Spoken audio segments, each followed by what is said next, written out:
So I planned for a day that I did not get, such as life.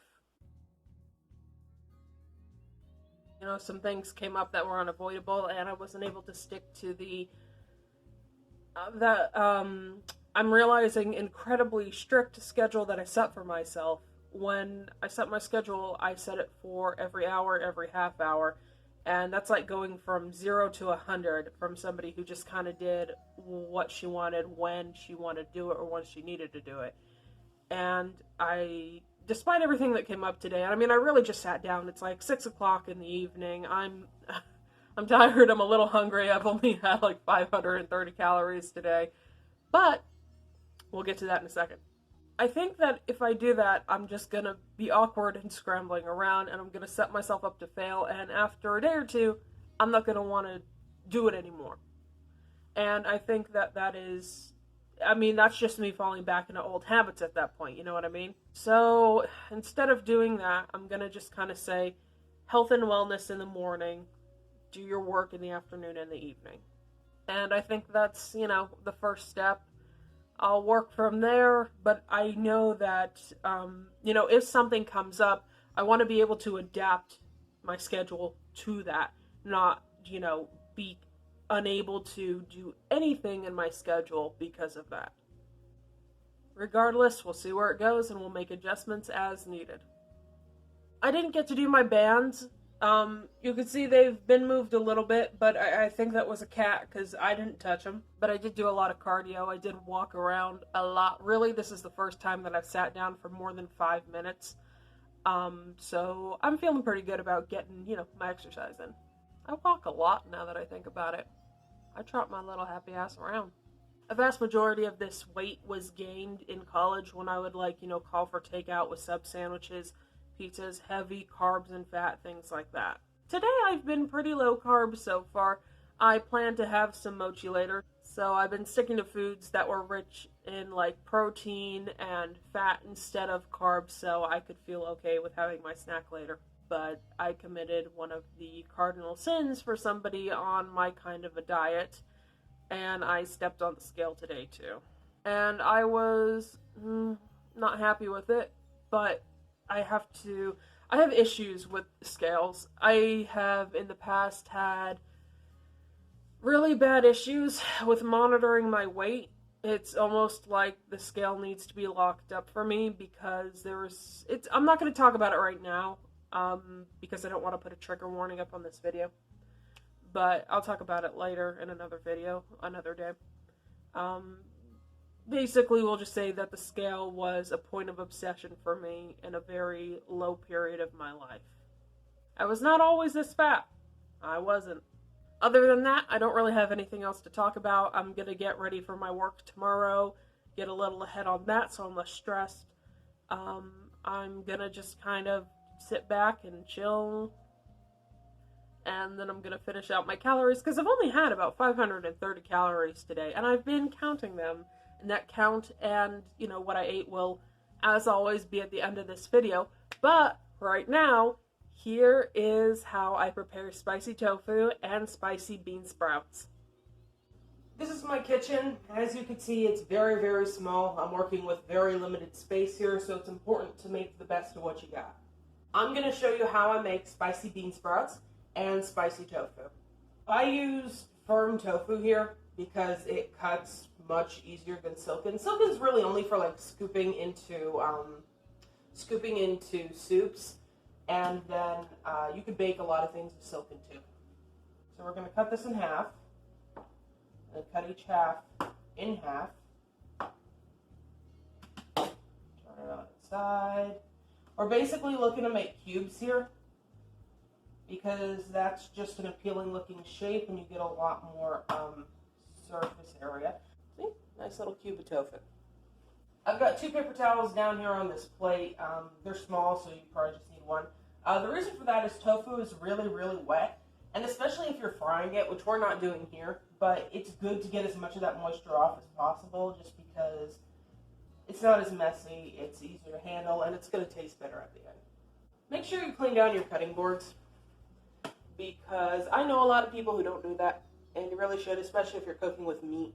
Now we're not cooking with meat, so I don't need to be as anal about it as I normally would. But like, honestly, just wash her down, sponge her. Careful not to get any soap water in your tofu. Wipe her down. Back in business. Same thing goes for your knife. In this case, since this is all plant-based, I just wipe it off, and then this towel will just go in the wash because it's got tofu chunks on it. But if you're swapping between vegetables and meat or fruit and meat, then yeah, wash everything with hot water and soap. I've already washed these and derooted them, saving on time where I can.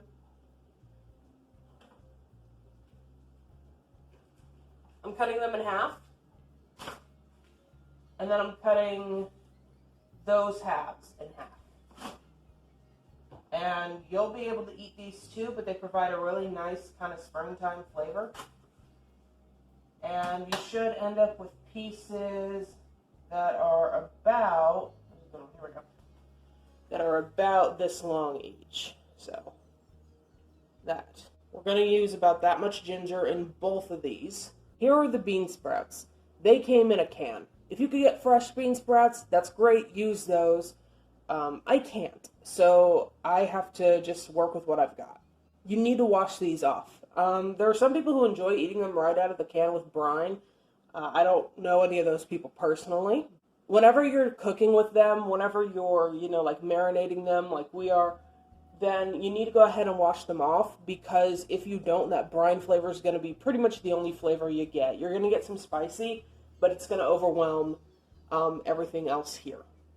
So, can you see that little green nib at the top? That little green spot up there? We don't want any of that. You're going to take a small knife or a paring knife or whatever you call it, and you're going to very carefully slice off the end of the garlic, so where the roots connect, the end of that clove. Just get rid of that. We don't need that. And then very carefully slice it down. And for best results, you're going to slice it along its back. And you open it up. And you see that in there? That causes really bad heartburn, so we're going to remove that. And each bag is going to get half a clove of garlic. Normally I'm a garlic fiend, my food needs to taste like garlic.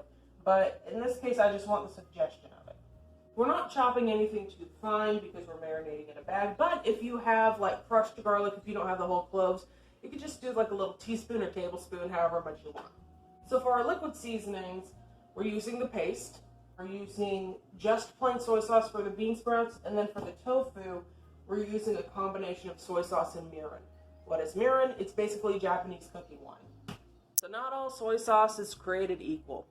If you look at the back ingredients, it really should just say like water and soybeans, wheat and salt, and maybe, one or two other things, because there's imitation soy sauce sold at cheaper prices. Don't get that. That shit's gonna make you real sick.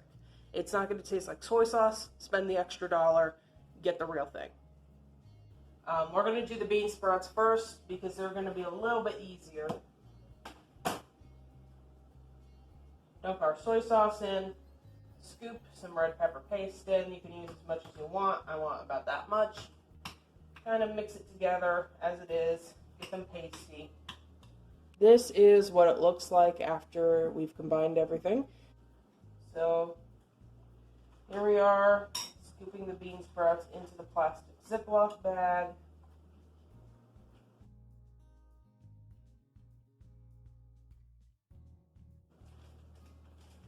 Then in these, I'm going to put the more hearty stalks, like the white of the green onion.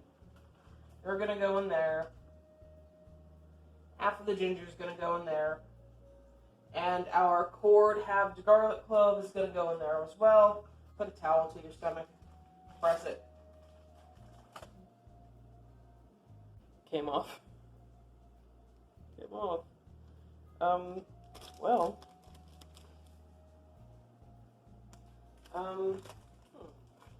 If I can't get it back on, I'm going to have to...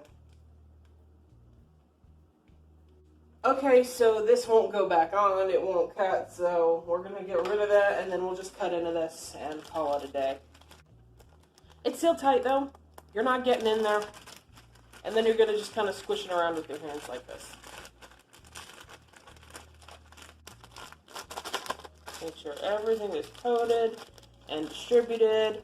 And once it looks red and spicy and tasty, you can go ahead and put it in the fridge. Now, because the thing came off of it, and especially because it's, red pepper pasty, I'm going to put it into I'll do this one, why not, bowl. Also, this is the size of the bowl that I eat out of, and the tofu is on the size of the plate I eat out of. So this is the bowl, and I'll show you the plate later. And this is the size of the plate I usually eat off of. As you can see, it's not like a full-size dinner plate as we know in the U.S. It's about the size of my hand, so it's nice. It works for my portions. I'm going to put that in here, and then we're going to put it in the fridge, and it's going to sit there for a day or two. We went ahead and put our tofu in the bag without anything else, and now we're about to drop the mirin and soy sauce in here. We're going to drop the leafy part of the green onion. Drop in our ginger, half clove of garlic. I'm not adding as much red pepper paste, but the red pepper paste will go in last here. And then we are going to just kind of... You got to be gentler than you are on the bean sprouts for this, unless you want crumbled tofu, in which case, go for it. That's tasty. I'm actually going to add in a tiny bit of water just to dilute the paste to make it spread easier. That's it, really. Just a splash. And as you can see, that is spreading a hell of a lot easier. And there we go. That's our spicy marinating tofu.